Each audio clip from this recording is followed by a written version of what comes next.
আসসালামু আলাইকুম রহমতুল্লাহ। Welcome to my channel.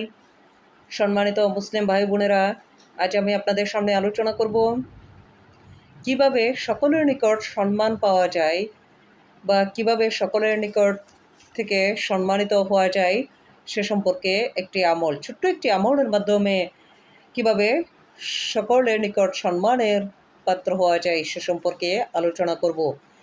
তার আগে আপনাদের কাছে একটি অনুরোধ, আপনারা আমার চ্যানেলটি সাবস্ক্রাইব করে রাখবেন যাতে পরবর্তী যে কোনো ভিডিও আপলোড হওয়ার সাথে সাথে আপনাদের চ্যানেলে পৌঁছে যায়। এবং এটি যেহেতু একটি ইসলামিক ভিডিওটি অন্যদের মাঝে শেয়ার করে দেবেন যাতে আমার দিনী ভাই বোনেরা দেখে কিছুটা হলেও উপকৃত হতে পারে, এবং ভিডিওটিতে একটি লাইক দিয়ে দিবেন।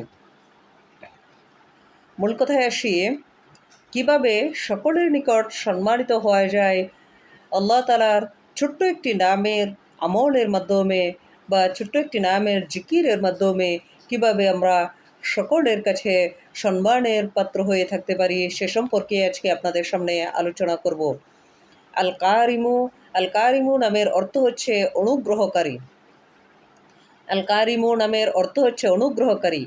এই নামটি রাত্রেবেলা যখন আমরা এশার নামাজ পড়ে শুয়ে থাকি বা ঘুমিয়ে পড়ি, ঘুমানোর আগে রাত্রেবেলা শয়নকালে শুয়ে থাকা অবস্থায় এই নামটির জিকির করলে সকলের নিকট সম্মানের পাত্র হওয়া যায় বা সকলেই তাকে সম্মান করে। যে ব্যক্তি এই নামের জিকির করে তাকে সকলেই সম্মান করে, পাড়া প্রতিবেশী আত্মীয় স্বজন এমনকি সকলেই তাকে সম্মান করে। আল্লাহ তাআলার অশেষ রহমতে, আল্লাহ তাআলার এই নামের গুণের বদৌলতে সেই ব্যক্তি সকলের কাছে সম্মানিত হয় যে ব্যক্তি এই নামের ওজিফাটি পাঠ করে, আল কারিমু নামের ওজিফা।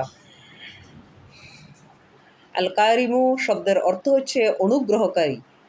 আল কারিমু শব্দের অর্থ হচ্ছে অনুগ্রহকারী। আল কারিমু নামের ওজিফাটি পাঠ করলে সকলের নিকট সম্মানিত হওয়া যায়।